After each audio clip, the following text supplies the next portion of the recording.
Heights Committee of the Whole meeting is now in session. Today's date is Tuesday, October 14th, 2025.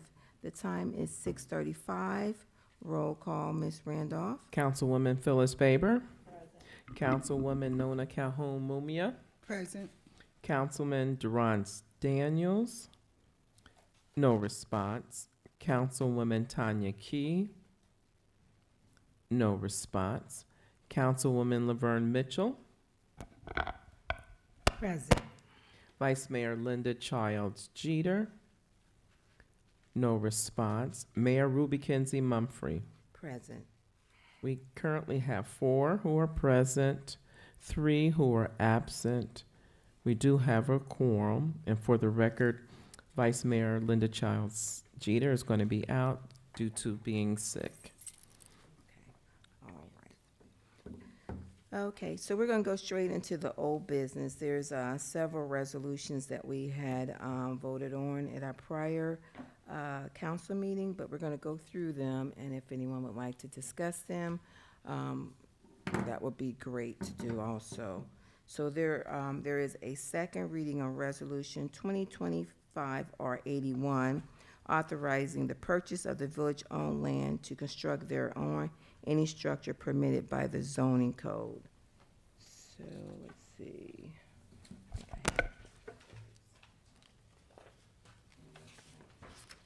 That.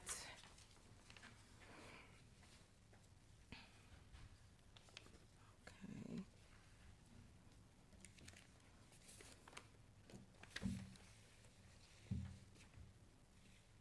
It also has in the attachment, it has resolution number 2024 R34 from last year to reference. Yeah, on the back part, if you open it up, resolution 81, it has a couple attachments to it to refer to. I just wanted to bring that to anyone's attention.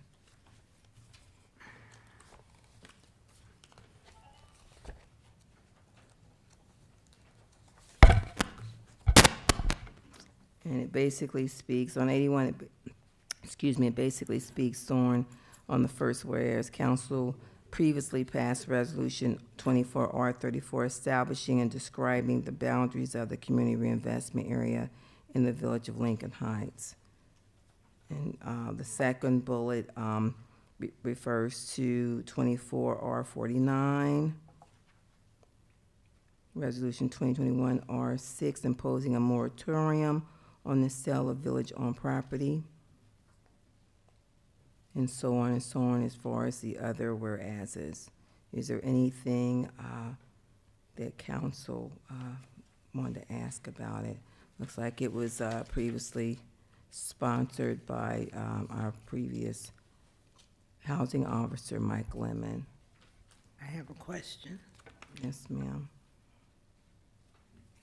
So, resolution authorizing purchasers to construct thereon any structure permitted by the zoning code. So why is this necessary? I mean,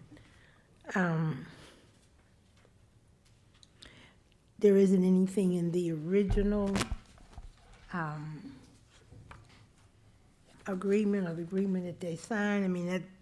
It's par for the course. So, Mr. Brown, can you kind of explain that one? Can you please restate the question? I just want to make sure that I'm trying to addressing it understand. correctly. So if someone comes and buy land and we tell them, okay, this is residential, this is business or whatever, Yes. just by the fact that they bought the property, if they bought it under the CRA, isn't this par for the course? Isn't this kind of included in the? Yeah, this is included So why do we within. need this one? To my understanding, in this, I will say that with the CRA as it currently exists, there are a few things that have to be in place, including a housing officer. We have not had one since September 20th of 2025, as Mr. Mike Lemon has resigned from his post, and this resolution helps establish the CRA as it exists, as so that way anyone can construct the structures permitted by the zoning code. And I want to make sure to make acknowledgments to the land use plan that was adopted in. Hasn't been adopted. Yeah, so it was recommended by the Planning Commission, and I'm not entirely sure if that's come to council yet. Is that something that I need to present to council, or is that something that? It has not. It was supposed to come in September, correct? Yes, actually, the chair of the planning commission normally would, since they had voted on the recommendation, normally would send a letter to the clerk of council to share that letter with Okay. giving their recommendation, but I do not believe we received that yet. Okay. I'll follow up with Mr. Shockley. Okay. Okay. So yeah, it is not my understanding that this is absolutely necessary because we've already passed legislation to initiate the CRA as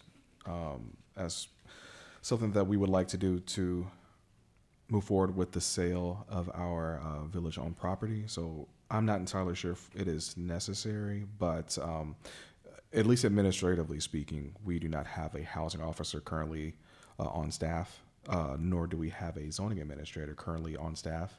And I've been trying to find job descriptions for both and have not had much success finding either. So those have to be created. Okay, so but as I read this, it doesn't really address the fact that we don't have any of those employees, but it does state that the housing officer believes the village is missing opportunities to secure greater revenue for the village due to limiting the sale of village-owned properties to single-family dwellings. Now, I don't think that's what the CRA says. I think that the highest that you can go is a 4-family apartment building, but this is saying limiting it to the sale of single-family dwellings. I mean, that's not what we're doing. I don't know if anyone has approached us other than for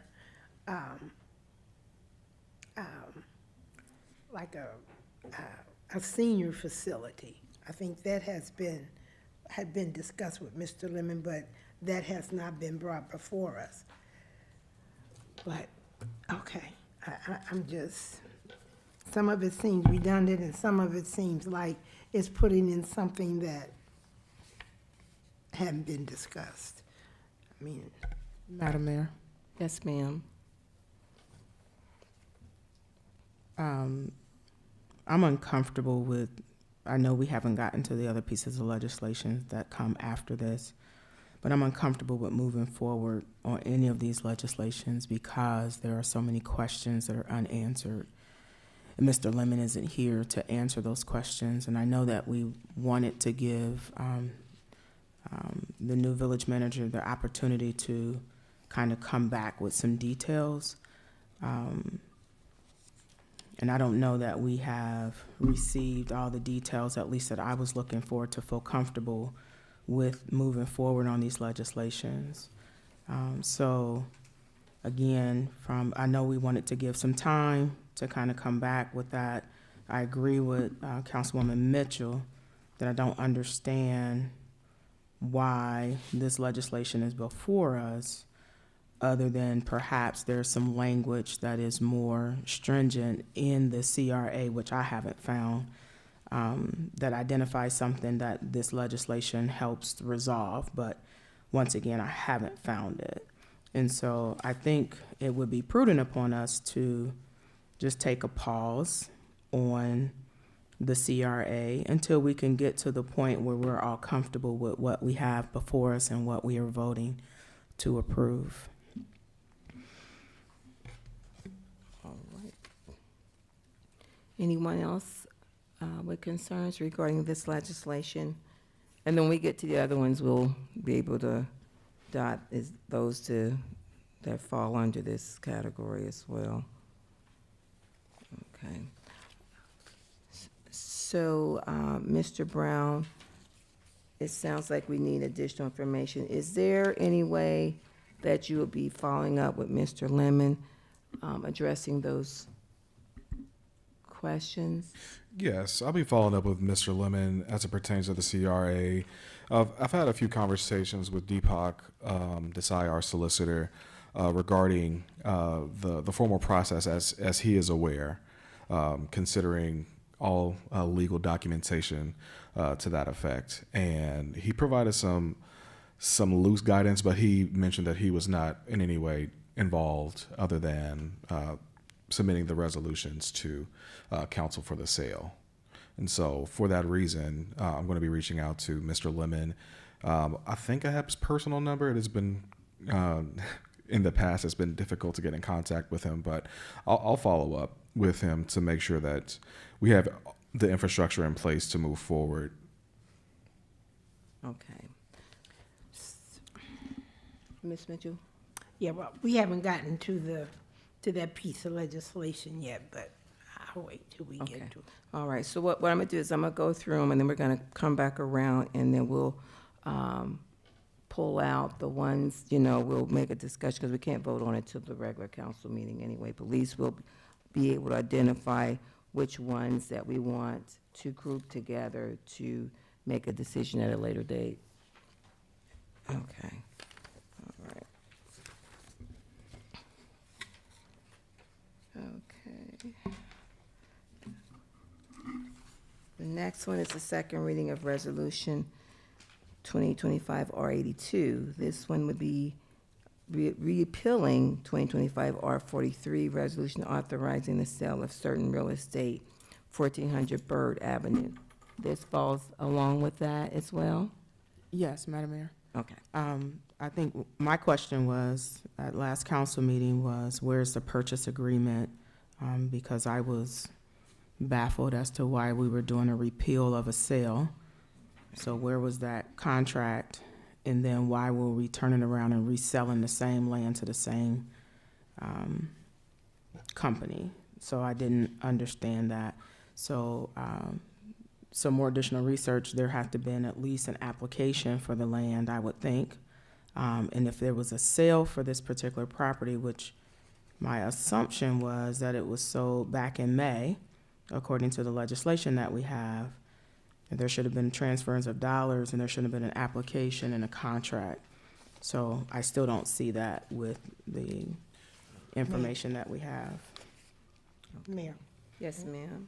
to Councilwoman Key. Can't hear you. To Councilwoman Key, if you look at the next one, the difference is, I'm assuming that the repeal is because this says the housing officer. If you look at 2025 R83, it says or manager. So I think that, and maybe Mr. Brown can correct me if I'm wrong, that is part of the reason why it's being done, just because we're trying to be clear as to who is authorized to do some things. And then it's talking about land reutilization. So I think we almost have to look at both of them at the same time to compare what those whereases are, so that we understand why we repealing it, because a new one comes right behind it for the same property. Yes, Mayor, sir. if I may, this is part of the research that I was doing as pertains to the CRA and in conferring with our solicitor Deepak Desai. He shared on Friday, October 10th, that Resolution R-43 calls for construction of a single-family home. Correct. All parties, including Leader and Company, interpreted that to mean a traditional single-family home, i.e. detached. And the request for the new legislation, R-83, will allow them to build a duplex. So I think that is the distinction between the repeal and the newly introduced legislation for the sale. So Madam Chair. Yes. At that point, then the new one should have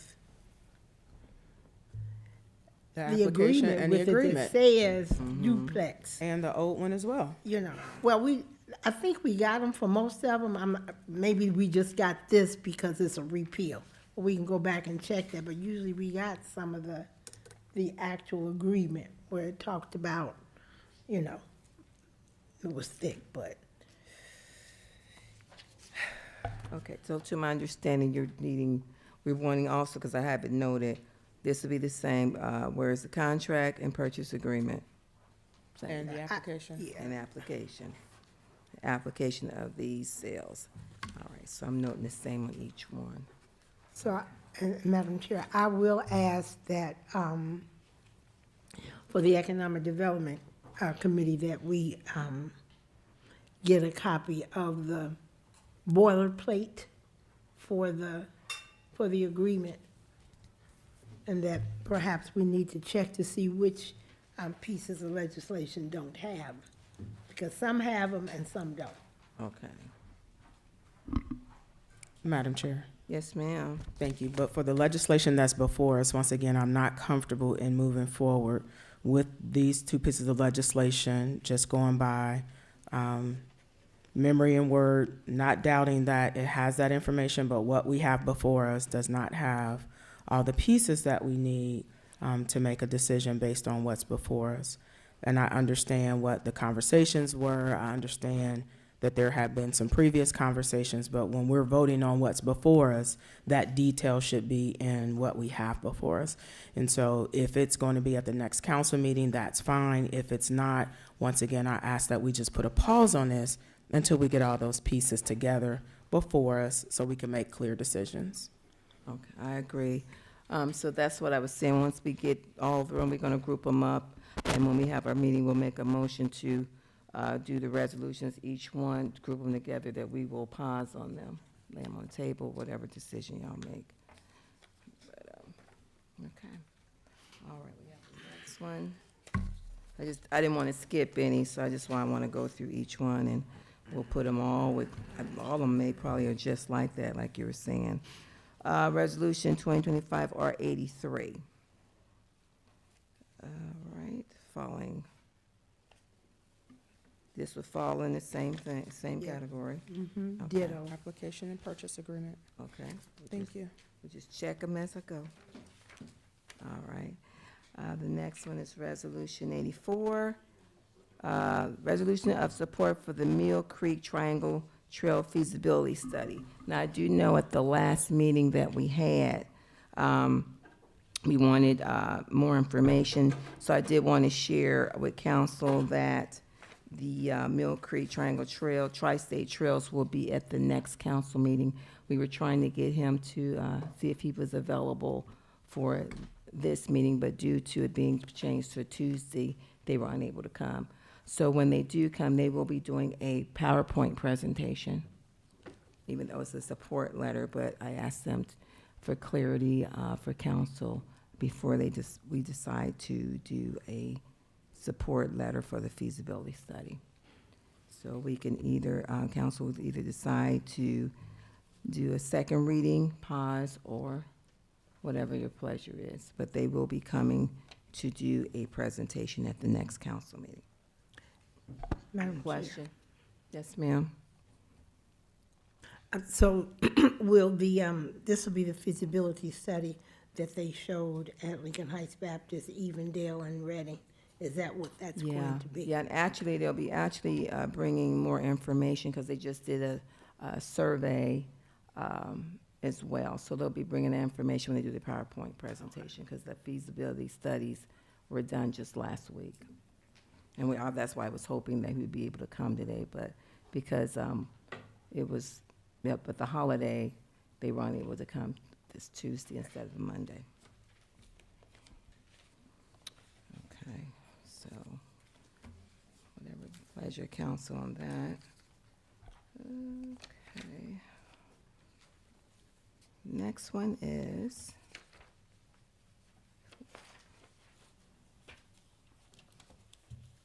that's under new business. gonna skip one. Okay. So the next second reading is Resolution R 2025 R88, directing the village manager to instruct the Hamilton County Sheriff's Office to review all available evidence from the February 7th, 2025 incidents in the Lincoln Heights and to issue citations or charges for any violation of the law or ordinance and declaring an emergency. Okay. All right. Any questions? Yes, ma'am. Yes, ma'am. Go ahead. So once the impartial review of the evidence is done, and it says that this information, the findings of the review will be reported back to council through the village manager. So who are we expecting to report to the manager? Hamilton County Sheriff via Charmaine McGuffey, or are we expecting that evidence to be turned over to the prosecutor for a report? What are we looking for that report? I was looking for Mr. Daniels. I don't see him in here yet because I was going to ask him. Well, I'm about asking that. Mr. But- Brown.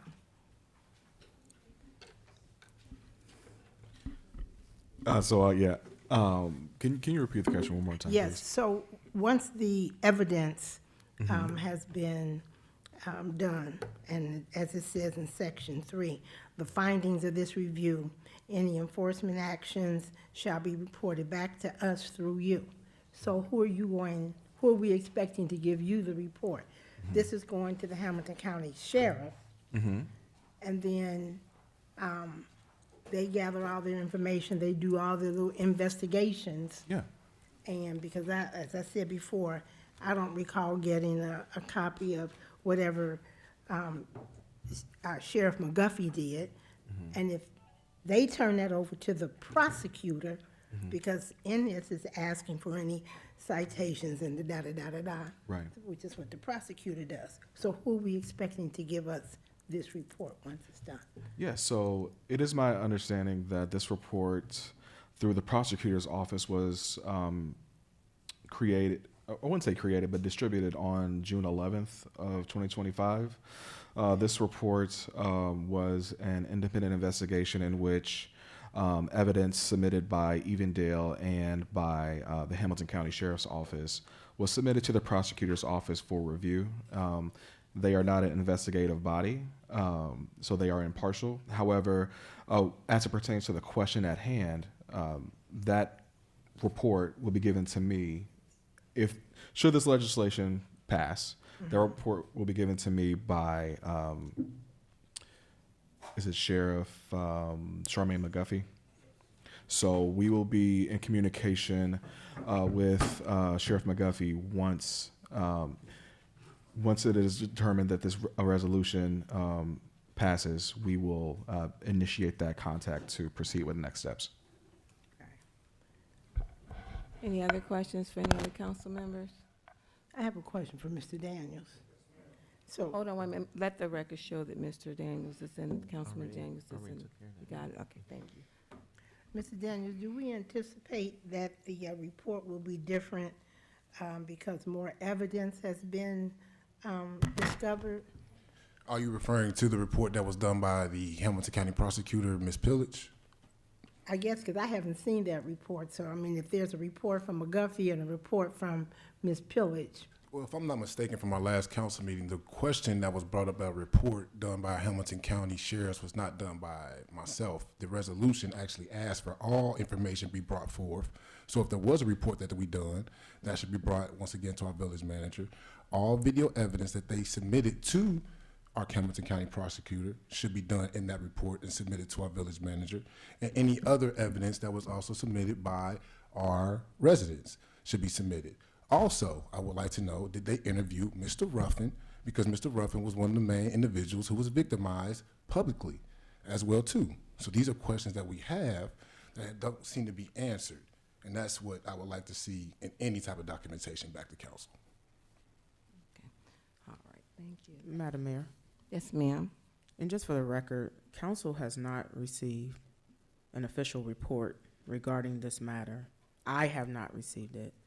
I understand from the last council meeting or a previous council meeting, individuals were saying that there is a report that is out on Google, but that is not an official report back to this body.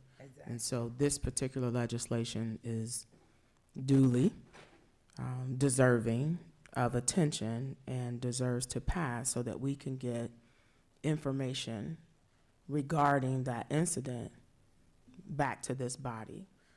We want to make sure that residents' rights were not violated, and if they were, there should be some accountability to it.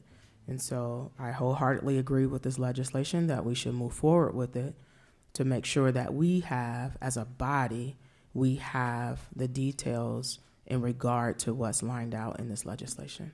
Thank you. You're welcome. Anyone else? Okay. All right. Ms. Mitchell, was there anything else? I'm sorry. Is there anything else? No, that's it. Okay, thank you. All right, so we move on to the new business, and that would be Resolution 85. Resolution accepting the amounts and rates as determined by the Budget Commission and authorizing the necessary tax levies and certifying them to the county auditor. This legislation is sponsored by our Finance Director, John Key. Mr. Brown, did you have anything to elaborate on this particular resolution? Not in particular. This is the council's budget, and this is just to increase the supplies budget. There's no specific purchase associated with this. This is just for simple supplies. Okay. All right, thank you. Any Madam Mayor? questions? Yes, ma'am. We just don't have schedules A and B attached as it's recorded in sections 2.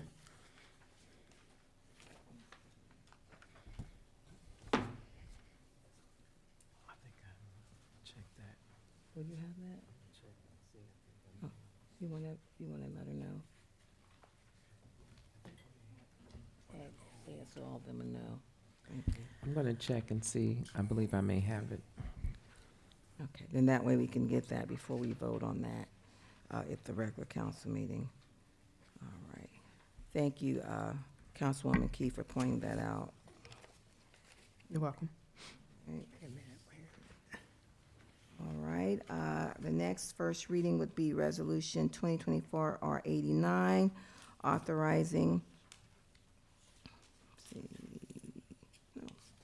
authorizing the Finance Director to transfer monies between the object codes within Program 715 of the General Fund, and sponsored by our Village Manager. My apologies. You were talking I was looking at the wrong piece. I kind of got ahead of myself looking at R89 in advance. So yes, this is as it pertains to R89. That is for simple supplies. This is from council's budget actually. So this is what is going to be going towards supplies. But as it pertains to future appropriations, just so the record is clear on this with R85, if you do not mind, Mayor, I wanted to at least address that as we are looking at future appropriations, Schedule A has all the details with both current and new levies appropriations, and Schedule B has hold on just 1 second. Schedule B has the proposed levies, specifically the 16 mil. This is not actual, this is only if renewed, and the 2 mil increase, which is also the proposed increase for the 18 mil. Okay. Any questions for Mr. Brown? So 85 pertains to the levies that's going to be on the ballot. Yes, Yes. ma'am. Okay. All right. Okay, so the last one would be Resolution 90, awarding the concession stand and Memorial Field project to John P. Tomlin and Sons Ltd. Yes, Mr. Brown? Yes. So we have been working to get this taken care of for a little bit with the concession stand. It has been something that has been kind of floating around for the past couple of years, but thankfully we selected the bid. There was a bid opening on September 5th. September 9th, 2025.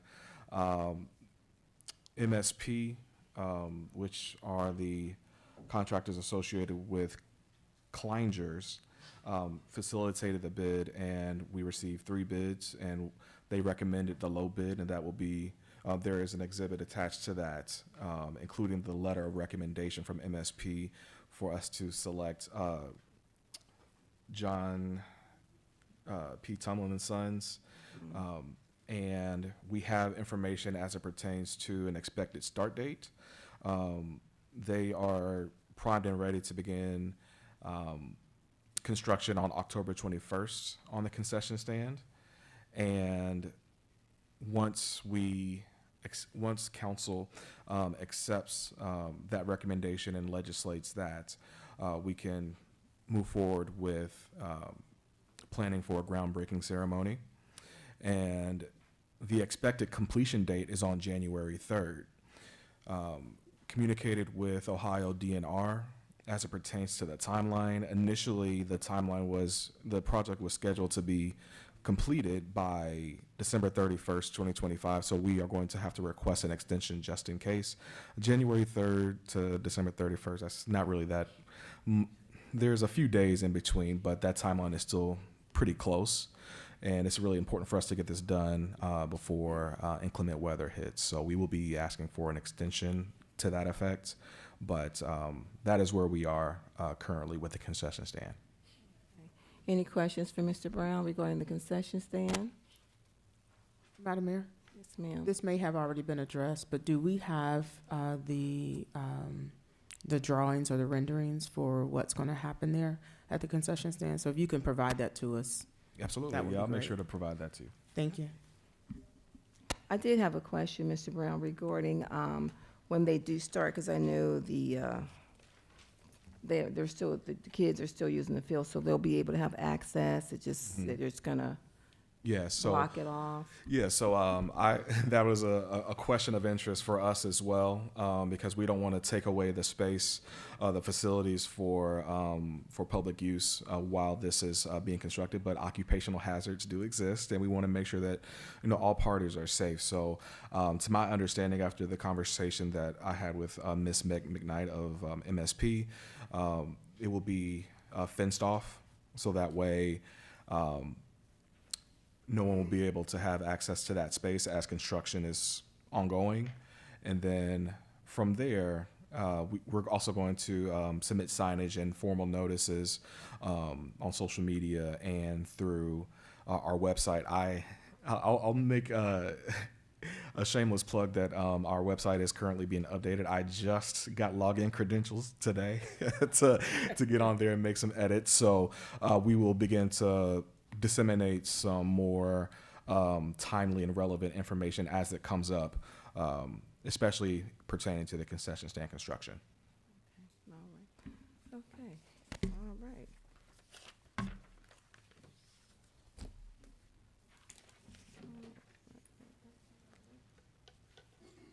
Okay, we've done the supplemental. Is there any miscellaneous business? Just one, and it may have been brought up at our last council meeting. The last thing we ended with was a motion by Councilwoman Key, and I believe the vote ended in a 3-2 with an abstention. If I'm not mistaken, and I could be mistaken, that vote should have went into the positive. I think we tracked it as the negative, that it did not pass. And I'll go back, because like I said, I just sat down. How did we count the last motion that was made by Councilwoman Key and pertains to our solicitor? Did we count that as a yes or a no? And I can look at it. Ms. Looks like Ms. Randolph is checking the minutes on Yeah. that.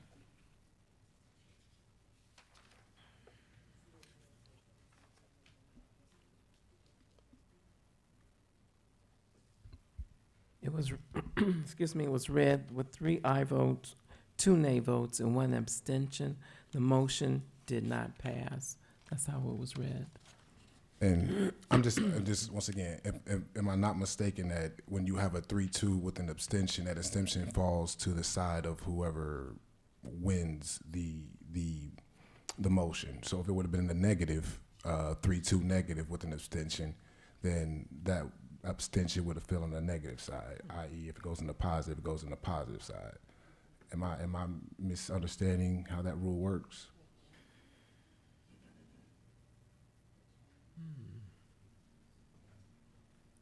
You're asking me, I'm not sure. No. about I mean, the, because I look want to at be the- clear, Yeah. because that was obviously a very important motion, I feel like, and we should be very clear, and especially when we have a motion that has to deal with our laws and how we're making legal decisions, and when our legal advisor is sitting absent, and we're once again having a legal question, I think that just once again gets back to the idea of not having a lot of confidence in the individual. So if nobody has any answer, I will wait until he comes and we can ask him personally.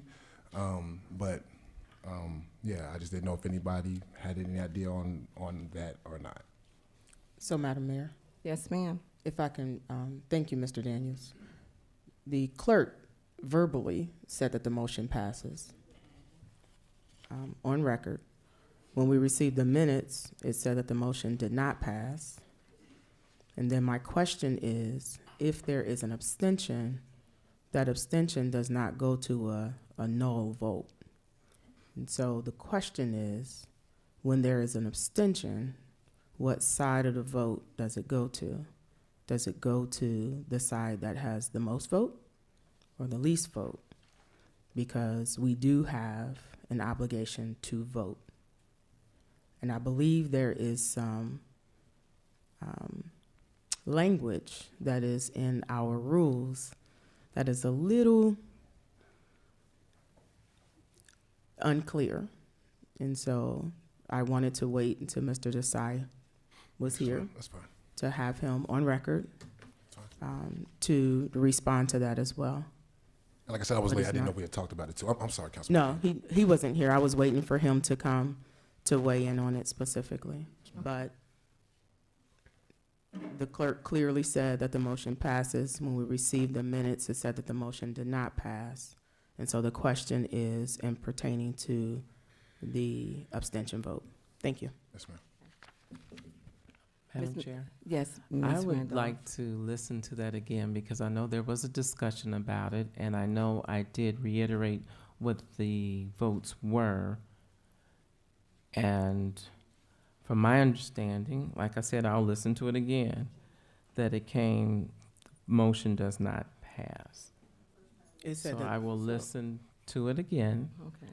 and see, because I did say there were 3 aye votes, 2 nay, 1 abstention. Okay. So I will see. All right. So what we'll do is when Mr. again, you can listen to that again, and when Mr. Desai comes, we'll ask that question. Okay. Thank you. You're welcome. All right. Is there any other miscellaneous business? If not, there's a motion for adjournment. Second. It's been moved in second. All in favor? Aye. Aye. Okay. All right. We will adjourn back at 7:30.